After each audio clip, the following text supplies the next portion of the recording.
네, 반갑습니다.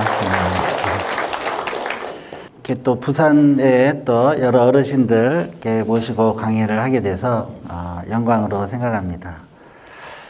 사실 우리가 이 코로나 시대에 하면은 사실은 큰 화두는 사실은 두 개거든요. 이제 면역력을 어떻게 하면 이제 올릴 수 있을 것인가. 그 다음에 확진자라고 해가지고 확진 사람들이 워낙 많아서 우리가 이제 이런 뱃살이나 이런 관리를 어떻게 하는 게 좋을 것인가. 이런 전반적인 그런 관리가 또 면역력과 관계가 있고, 사실 제가 유튜브를 작년에 좀 했는데 잘 안 되다가 뱃살 빼는 법이라는 영상을 하나 올렸는데 그게 한 조회수가 한 370만 나와가지고 제가 용돈 좀 벌었습니다. 근데 그만큼 이 뱃살에 대해서 관심이 많으신 것 같아요. 그러니까 젊은 분뿐만 아니라 나이 드신 분까지도.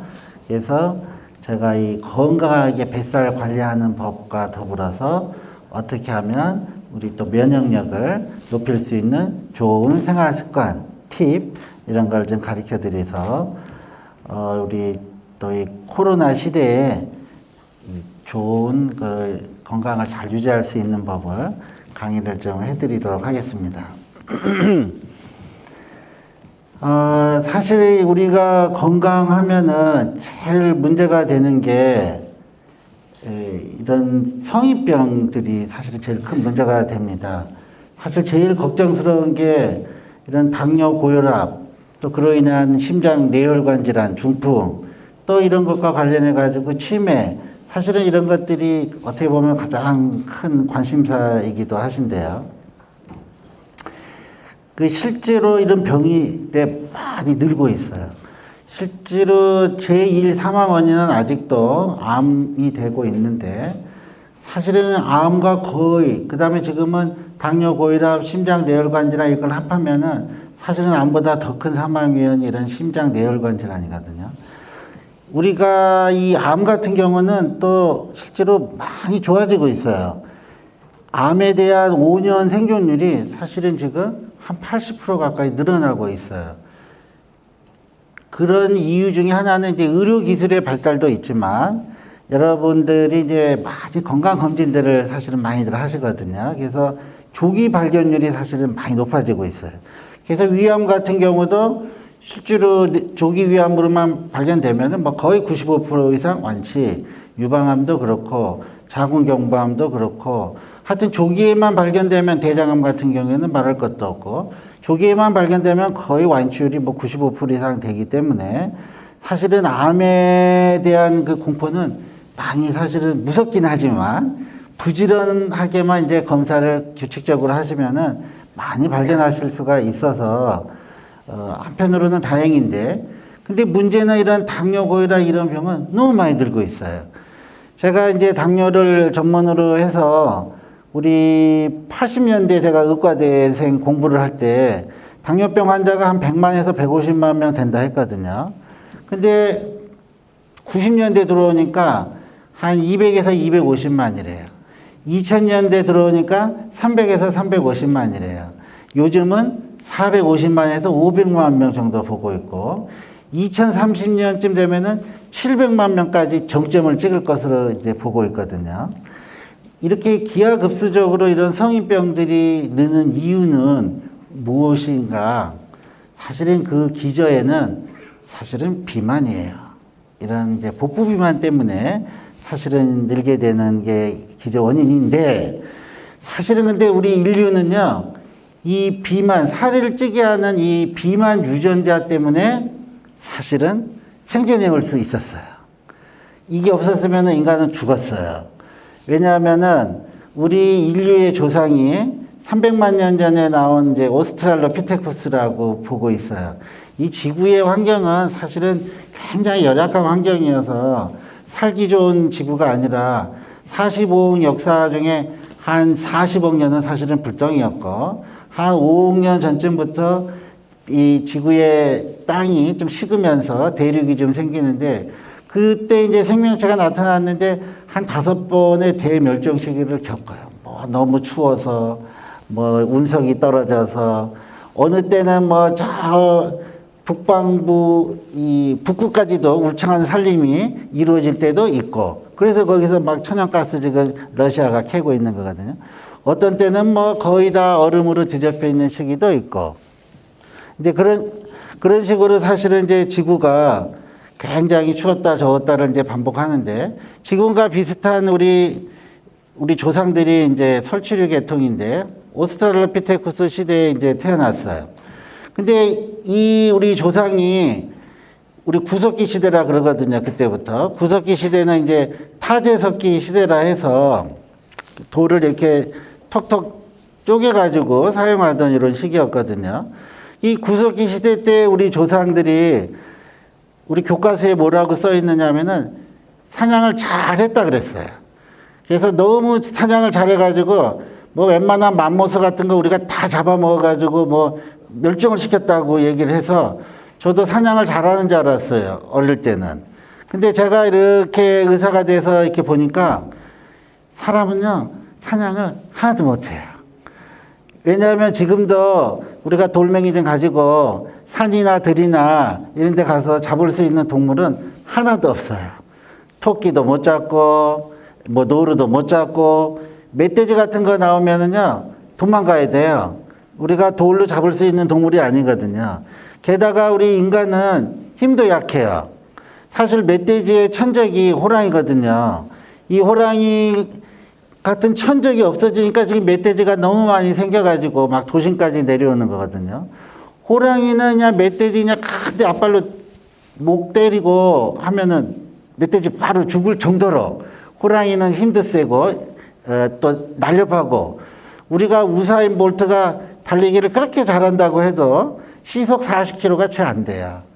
그럴 정도로 이제 달리기도 느리고 민첩하지도 못하고, 그러는 인간이 사냥을 돌 가지고 하는 거는 사실은 불가능한 거거든요. 창이나 칼이나 활이나 이런 거 나온 거는 불과 6,000년, 7,000년 전에 청동기 시대, 철기 시대가 돼서야 나오는 거고, 그전에는 이제 돌만 가지고 사실 생활하던 타제석기 시대가 300만 년 전부터 최근 10,000년 전까지 계속 이어져 오는 거예요. 그럼 그때 우리 조상들은 뭐를 먹고 살았느냐? 사실은 사냥보다는 동물의 뒤를 쫓아다녔어요. 예, 뭐 물소떼나 들소떼나 이런 애들이 이렇게 돌아다니면 그 뒤를 살살살살 쫓아다니다가 길 잃은 어린 새끼, 내지는 병들고 노약해서 무리해서 이탈한 애들, 뭐 이런 애들만 우리가 먹었어요. 왜냐하면 사냥은 안 돼요. 사실 사자나 이런 애들도 큰 물소나 이런 들소랑 같이 잘못하면요 죽어요. 걔들한테 받쳐서. 그게 쉽지 않거든요. 얼룩말 같은 것도 성인은 잡기 힘들어요. 맨 째만 애들이나 잡아먹는 거지. 그렇게 해서 그런 이렇게 돌아다니면서 그런 애들만 이렇게 먹다 보니까 먹는 게 너무 불규칙해요. 실제로 사자 같은 이런 용맹스러운 동물들도 새끼들이 거의 50% 이상이 굶어서 죽어요. 사냥이 그때그때 되는 게 아니거든요. 하물며 인간은 능동적으로 사냥할 수 있는 힘도 그렇게 없었기 때문에 많이 굶어 죽습니다. 그래서 우리 구석기 시대에는 뭐 한 50명 이렇게 모여 사는데 너무 2주 내지 3주 동안 먹을 게 없어가지고 굶어서 한 열대 명이 죽어요. 근데 살아남는 사람이 있어요. 누구냐? 비만 유전자를 가진 사람만 살아남는 거예요. 이 비만 유전자라는 건 뭐냐? 내가 먹을 거가 있을 때 왕창 먹으면 얘를 지방으로 잘 저장하는 유전자가 바로 비만 유전자예요. 절약 유전자를 하는데 제가 알기 쉽게 그냥 비만 유전자를 하는 건데, 그래서 실제로 우리가 먹을 거가 있을 때 다음에 먹으면 되지 하지만 우리가 염장이다 훈제다 이렇게 저장할 수 있는 방법도 불과 몇천 년 전에 나온 얘기지 구석기 시대 때는 없어요. 있으면 먹어야 돼요. 그리고 또 못 먹어요. 그러니까 그 10명 중에 50%가 죽었는데 살아남은 사람은 유령 저장 능력을 잘 가진 유전인자를 가진 사람만 살아남은 거예요. 그래서 지네틱 셀렉션, 우리가 유전적으로 이런 그 유전자만 가진 사람만 계속 계속 살아남은 거예요, 사실은. 그래서 인간은 이 고마운 이 비만 유전자 때문에 사실은 살아남은 거고요. 그래서 요즘에 우리가 살찌고 뚱뚱한 사람을 뭐 좀 미련하다 뭐 이렇게 욕하는데 실제로는 아주 잘 진화된 사람이에요. 우리 먹을 거 없으면 또 그 사람만 살아남아요. 네. 그래서 우리 인간은 이런 그 고마운 비만 유전자 때문에 살아남았다. 실제로 우리가 병원에 중환자실 같은데 이렇게 환자들이 입원을 해도요, 너무 삐쩍 마른 사람이 들어오면요 불안해. 이게 맷집도 좀 있고 뭐 좀 해야 사실은 살아남는 거거든요. 뭐 폐렴이다 어디 수술을 했다 하면은 거의 일주일 막 열흘씩 굶어요. 우리가 정맥으로 영양분을 줘도 먹는 것만큼 충분히 그렇게 주질 못해요. 그러려면 큰 혈관도 뚫어야 되고 하여튼 자기의 있는 몸에 영양소가 좀 있어야 돼요. 그래서 이 어느 정도 살이 찌는 체질. 그래서 요즘에 제가 방송에서 이렇게 보면은 그 날씬한 여자들이 나와가지고 아 저는 먹어도 살이 안 찌는 체질이에요. 그러면서 막 자랑스럽게 얘기를 하는데 옛날 같으면 진지게 죽었어요. 네. 먹어서 살이 안 찌면 죽는 거예요. 그래서 저 역시도 마찬가지지만 먹으면 찐다. 이게 아주 우리에게 이제 고마운 유전자인데 다만 이게 문제가 되진 않았어요. 거의 최근까지도. 그러다가 이제 서양에는 한 20세기 넘으면서부터 우리나라도 80년대, 90년대 오면서부터 이제 비만이 이제 문제가 되기 시작을 한 거거든요. 자, 또 왜 이제 제가 또 중요한 얘기를 하나 할게요. 그렇게 300만 년을 이제 지내다가 지구는 그 300만 년 동안에도 지금도 우리가 빙하기의 연장이라 해요. 지구 육지의 10% 이상이 얼음으로 뒤덮이면은 빙하기라 해요. 그때는 이제 더 많이 뒤덮이고 날씨도 굉장히 추웠는데 10,000년 전부터 좀 따뜻해져요. 10,000년 전부터 지금과 비슷한 이제 기후가 와요. 그래서 뭔가 좀 이제 살만해져요. 따뜻해지고. 그때부터 우리 인간이 종족이 좀 늘면서 모여 살기 시작을 하거든요. 그 10,000년 전부터를 우리가 신석기 시대라 해요. 이 신석기 시대의 특징은 돌을 이제 갈아서 사용을 했어요. 그래서 마제석기 시대를 하는데 돌을 이렇게 갈아서 하다 보면서 농기구가 생겼나. 그래서 사람이 50명, 100명씩 모여 살기 시작을 하면서 경작을 하기 시작을 해요. 그래서 동양 같으면 쌀농사도 짓고 밀농사도 짓고 저희 같으면 옥수수나 이런 거 콩류 같은 것도 심고 해서 안정적인 탄수화물을 확보를 하기 시작을 해요. 우리 이 구석기 식단은 요즘에도 나오지만 뭐 케톤 식사다 해가지고 구석기 식단이라는 거는 고기랑 야채 이런 것만 먹는 게 구석기 식단이에요. 실제로 그렇게만 먹고 살았어요. 300만 년 동안은. 근데 그게 너무 불규칙적이고 먹을 게 없는데 신석기 시대부터는 이제 경작을 해서 안정적인 영양 공급원, 탄수화물을 갖기 시작한 거죠. 그래서 우리 인류는 이런 탄수화물을 먹은 지도 불과 10,000년밖에 안 돼요. 그전에는 탄수화물이 주 식사가 아니었거든요. 그런데 그래도 많이 굶어 죽어요. 뭐 흉년이 들었다라든가 뭐 가물었다든가 뭐 하고 그러면은 굶어 죽는 사람이 너무 많아요. 지금도 뭐 아프리카나 이런 데는 굶어 죽는 사람 아직도 기아에 허덕이는 사람들 많이 있듯이요. 많이 굶어 죽어요. 많이 굶어 죽는데도 또 살아남는 사람이 있어요. 그 흉년 시기에 누구냐? 역시 또 비만 유전자를 가진 사람만 우리가 셀렉트가 돼가지고 또 살아남게 되는 거예요. 그래도 이런 신석기가 되면서부터 이제 사람이 많이 모여 살기 시작을 하니까 이제 도시가 생겨나요. 그래서 이제 나라도 만들어지고 도시가 생겨나다 보니까 사람들이 이제 뭐 몇만 명, 몇천 명씩 이 도시 생활을 하게 되거든요. 근데 이 도시 생활을 하다 보니까 또 뭐가 문제냐? 전염병이 많이 돌아요. 실제로 우리 도시 생활에서 하수구, 상수구 이런 거 최근에나 된 거지. 옛날에는 저기 집에서 그냥 대변, 소변 보면은 바로 그냥 길로 떨어져 내려왔을 정도로 뭐 위생 상태가 엉망이에요. 그 베르사유 궁전에서 파티 열고 하면 우아할 것처럼 생기지만 거의 진흙밭에 똥오줌이 섞여 있어가지고 그거를 피하려고 부츠 신고, 그 다음에 높은 하이힐을 신었다는 게 다 거기서 유래가 됐다고 할 정도로 엉망진창이에요. 또 집들이 막 옹기종기 모여 살고 하니까 지들도 많고, 들렸다 안 들렸다 하는 것 같죠, 진짜.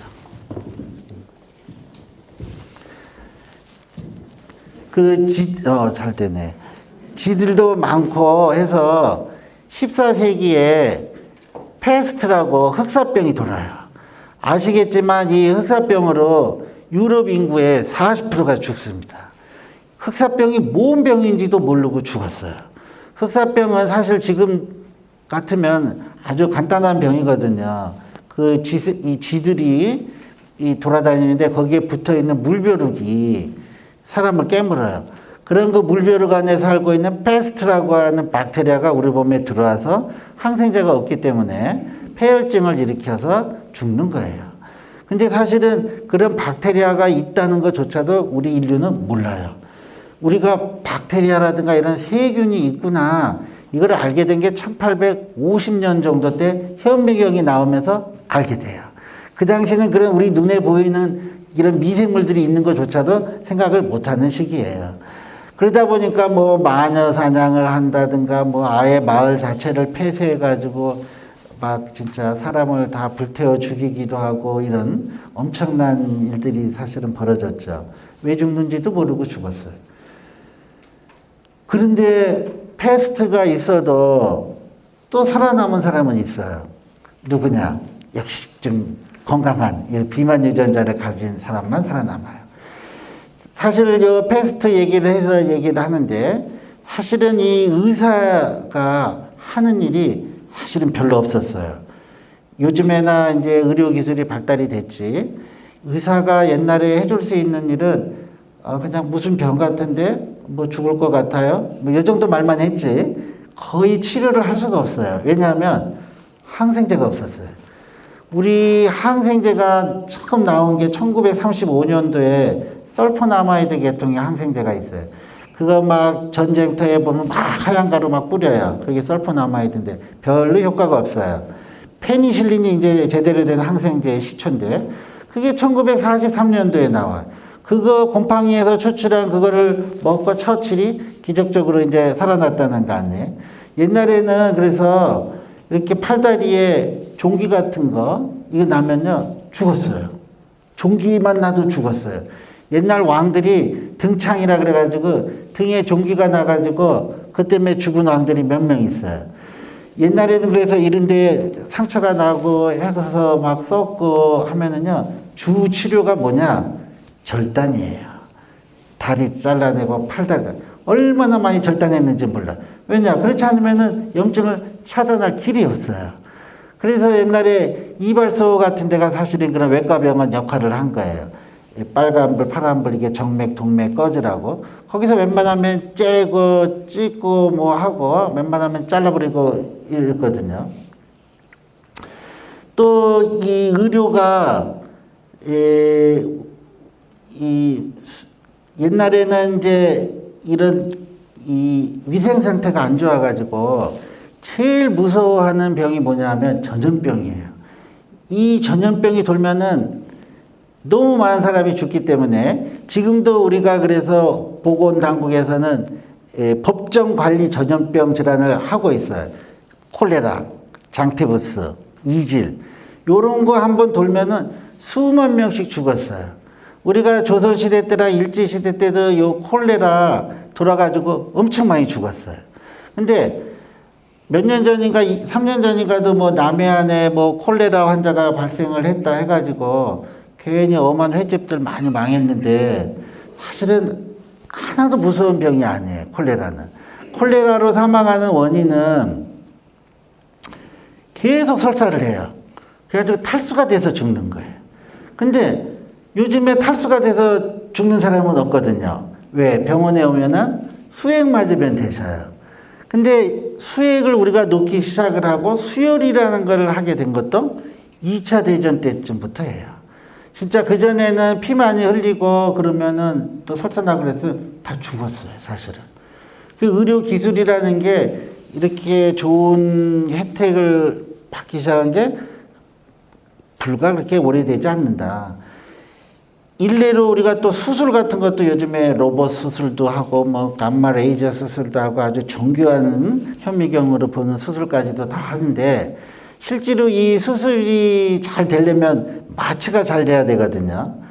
근데 옛날에는 이런 수술에 대한 할로게나 탄화수소인데 이게 나온 게 50년대 후반 60년대에 나와요. 그때부터 이제 보급이 되기 시작했어요. 그전에는 에테르 같은 걸로 좀 마취하고 했는데 얘는 마취가 좀 잘 안 돼서 막 중간에 깨는 경우도 있고 그래요. 수술하다가 중간에 깨면은 그냥 머리를 한 대 또 탁 내려쳐가지고 기절을 시키던가 아니면 정신 좀 있으면 위스키 그냥 병나발 불라 해가지고 해롱해롱한 상태에서 팔다리 붙잡고 수술을 했어요. 그럴 정도로 사실은 이 의료 상황이 열악했다. 매독 같은 걸로도요, 어마어마한 사람들이 죽었어요. 니체부터 해가지고, 유명한 사람들, 슈베르트, 다 매독으로 죽고, 로마 시대 때도 그때 성관계가 문란해가지고, 귀족들 매독으로 많이 죽었어요.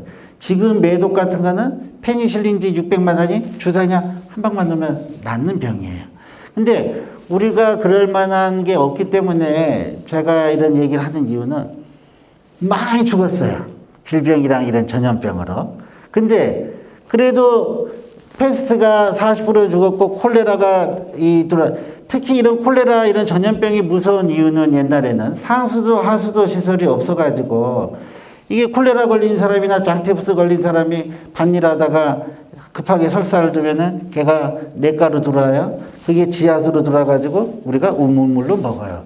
그렇기 때문에 사실은 무서운 병인데 지금은 우리나라 같은 경우에는 상수도 하수도 시설이 분리가 되어 있기 때문에 남해안에 그 콜레라 환자가 발생을 해도 사실은 전염의 위험이 없고 그 다음에 콜레라 환자가 발견이 되더라도 뭐 수액 맞으면 죽지도 않는다 했지만 테트라사이클린이라고 또 항생제가 있어요. 요거 먹으면 또 금방 나물어요. 그래서 사실은 이런 법정 전염병이 우리나라 같은 데서는 큰 의미가 없었었다. 물론 그렇게 생기면은 거기 그 업체나 거기 기관의 위생 상태에 문제는 없는가 이런 지표는 될지언정 지금처럼 이렇게 무서운 코로나처럼 막 유행을 하거나 이런 건 되지는 않을 거예요. 사실은 이 코로나도 사실은 이제 거의 잡혀가고 있는 상황이죠. 우리가 이 백신을 개발했기 때문에 옛날에 뭐 천연두라든가 또는 소아마비 병이라든가 이런 것들로 인해서 많이 죽었지만 다 백신으로 우리가 이겨낸 거거든요. 코로나도 이제 지금 백신이 돌기 시작을 했으니까 조만간에 좋은 소식이 있어서 일상으로의 복귀가 가능하지 않을까 생각을 해요. 근데 하여튼 이런 그 인류의 역사라는 거는 굶주림과 질병과의 역사예요. 근데 이제 그런 속에서도 살아남은 사람들은 바로 비만 유전자를 가진 사람만 살아남은 거예요. 그래서 우리는 이 고마운 비만 유전자를 갖고 있는데 이게 이제 문제가 된 게 영양이 좀 과잉이 되기 시작한 거예요. 그래서 일례로 이 비만 유전자가 이 미국의 애리조나주에 가면은 이 피마 인디안이라고 있어요. 이 피마 인디안이 60년대, 50년대 미국 사람들이 인디안을 이제 묶어놨어요. 인디안 보호구역으로. 못 다니게 하고, 대신에 뭐, 먹을 거는 잘 갖다 줬어요. 뭐, 스테이크도 갖다 주고, 콜라도 갖다 주고. 그랬더니 이 사람들이 좀 살이 찌는 유전자를 좀 갖고 있어요. 피마 인디안이. 딱 10년 만에 인구의 거의 70%가 비만의 당뇨병을 갖게 돼요. 왜 이렇게 많이 갖고 있는가 해서 막 우리가 당뇨병에서는 막 그 피마 인디안을 대상으로 해가지고 유전자 검사나 막 이런 연구들을 많이 해요. 그런데 이 피마 인디안이 멕시코에도 있어요. 근데 그 멕시코에 있는 피마 인디안은 아직도 빼빼예요. 그래서 이런 비만 유전자가 있기 때문에 이런 피마 인디안이 뚱뚱해지고 당뇨를 갖게 된 거거든요. 자, 그래서 이 당뇨병이라는 거는 사실은 그전에는 없었어요. 당뇨병이 이제 1형 당뇨병이 있고 2형 당뇨병이 있는데 이 1형은 이제 어떤 면역학적 기전에 의해서 인슐린이 분비하는 췌장 베타세포가 깨져 나간 건데 실제 전체 당뇨병 환자에서 뭐 1, 2%밖에 안 돼요. 대부분의 뭐 99% 이상은 이제 2형 당뇨병이라고 보면 되는데 이 E형 당뇨병은 무조건 뚱뚱해서 온 거예요. 비만 때문에 온 거예요. 근데 그게 그동안에 비만이 문제가 된 적이 없었어요. 인류 역사상. 언제나 우리가 옛날 중세나 이런 데 옛날 고대 그림을 보면 귀족이나 이런 사람, 왕이나 이런 사람만 뚱뚱하지 99%의 국민은 다 삐쩍 말랐어요. 그래서 비너스의 뭐 탄생이다 뭐 이런 그림 명작을 보더라도요. 지금 우리가 생각하기에 그런 미녀는 팔등신에 좀 호리호리하고 이래야 되는데 보니까 뭐 뚱뚱한 여자더구만요. 뚱뚱한 여자가 미인이에요. 옛날에 그러지 않으면 다 죽었거든요. 그런데 대부분 99%의 이 국민은 삐쩍 말랐는데 이런 삐쩍 마른 사람들이 이제 이 2000년대 들어오면서부터 유럽이나 미국을 중심으로 해서 뚱뚱해지기 시작하니까 당뇨병 환자가 자꾸 생겨요. 그래서 이제 당뇨병이라는 게 현대병처럼 많이 연구가 되는 거예요. 그래서 이제 미국이나 유럽에서는 가만 보니까 이 당뇨병이 뚱뚱한 데서 사람만 오더라. 이제 뚱뚱한 병이라고 해놨어요. 그래서 실제로 미국이나 유럽 같은 데 서구에서의 당뇨병 환자는 거의 90% 이상이 뚱뚱한 당뇨병이에요. 근데 이제 그래서 우리나라도 이제 60년대, 70년대 들어오면서부터 당뇨병 환자가 좀 늘어나. 그래가지고 이제 저도 80년대 또 90년대 이제 공부하고 인턴 레지던트 하고 할 때 이제 우리가 당뇨 교실을 열었어요. 그래가지고 뭐 이거는 먹지 마라, 저거는 뭐 먹어라, 막 음식 같은 거 많이 가려서 이제 막 설명을 해줬어요. 근데 그 당뇨 교실에 한 20, 30명 온 사람을 보면서 제가 이 영양 교실을 열었는데 너무 맞지가 않아요. 왜냐하면 뚱뚱한 사람이 없어요, 별로. 한국인의 당뇨병은 뚱뚱한 사람은 25% 정도, 지금은 이제 좀 늘어나는 추세인데 과거에는 그랬어요. 60%는 정상 체중이에요. 아예 15%는 삐쩍 말랐어요. 그래서 한국인의 이 당뇨병은 뭔가 다르다는 거를 이제 우리 의사들은 알고는 있는데 뭐 90년대 뭐 이럴 때 뭐 연구도 할 형편도 한국은 안 되고 이제 다 미국에 있는 책만 가지고 공부를 하니까 이상하다 생각만 하고 뭔가 다르다는 거는 감으로는 느끼고 있는데 뭐라고 말을 못 하는 거예요. 그러다가 1991년도에 논문이 하나 나와요. 이것도 영국에서 쓴 논문이에요. 우리나라가 밝혀낸 게 아니라. 그때부터 이제 우리나라의 한국형 당뇨병에 대한 이제 얘기를 했지만 그 91년도에 영국에서 저체중으로 태어난 애들이랑 뚱뚱해서 태어난 애랑 나이 40, 50이 됐을 때 어떻게 되어 있는가 이런 거를 분석을 해가지고 논문을 냈는데 삐쩍 말라서 태어난 애들이 훨씬 더 당뇨, 고혈압, 비만에 노출이 돼 있더라. 비만 환자가 되어 있더라. 이런 논문을 발표를 했어요. 그러다가 보니까 또 뒤이어서 1944년, 45년 이때 네덜란드가 독일 애들이 완전히 그걸 봉쇄를 해가지고 많이 굶어 죽었거든요. 그때 태어난 애들에 대한 연구가 또 나왔어요. 그때 그 44년생, 45년생들이 또 역시나 뚱뚱하고 당뇨에 많이 걸려 있더라. 이런 논문이 또 나왔어요.